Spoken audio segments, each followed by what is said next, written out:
ces associations, effectivement, donnent des modes d'emploi, des modes opératoires. Alors vraiment, tout est sur les réseaux sociaux. Les gens peuvent regarder.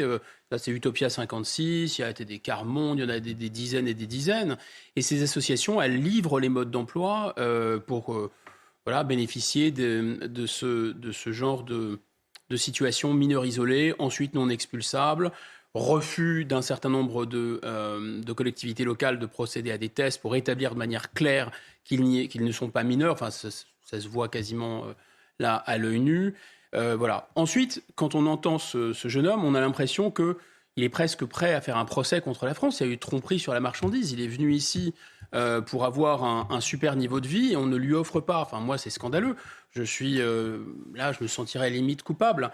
Blague à part, est-ce que vous pensez que, compte tenu de l'état d'effondrement du niveau de vie, de la tiers-mondisation de la France, des problèmes à financer un système social qui prend l'eau, l'effondrement du niveau scolaire, les coups de boutoir de l'islamisme dans les écoles, mais qui sont ces gens qui sont capables de céder à ce genre de chantage et à aider ces mineurs, ces soi-disant mineurs, qui ne sont ni mineurs ni isolés en général parce qu'ils viennent en bande et qu'ils ont plus de 18 ans, à venir ici?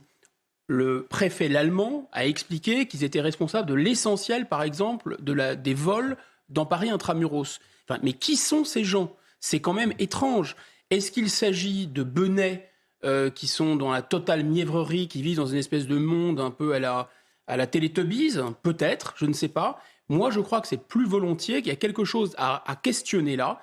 Est-ce qu'il n'y a pas une pulsion d'autodestruction? Est-ce que ces gens-là ne veulent pas aggraver les maux du pays parce que peut-être ils ont l'impression que comme nous avons Est-ce qu'il n'y a pas quelque chose de plus froid aussi, qu'il y a un lien économique entre le financement de ces ONG et leur nécessité peut-être en quelque sorte d'instrumentaliser aussi le sort de ces migrants? Je veux dire, c'est pas.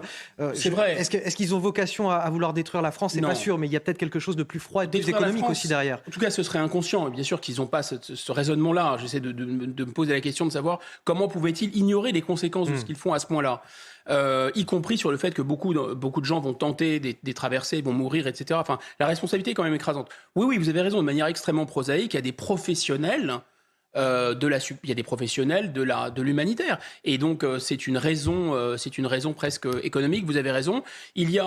C'est financé par les collectivités locales. Parfois par l'État, d'ailleurs directement par le ministère de l'Intérieur, parfois. Donc, avec nos impôts. Moi, je pense que c'est la première fois dans l'histoire qu'un pays finance sa propre invasion. Ça me semble inédit dans l'histoire. L'Empire romain n'a pas aidé les Visigoths financièrement à venir à l'intérieur de l'Empire romain, affaiblir l'Empire romain.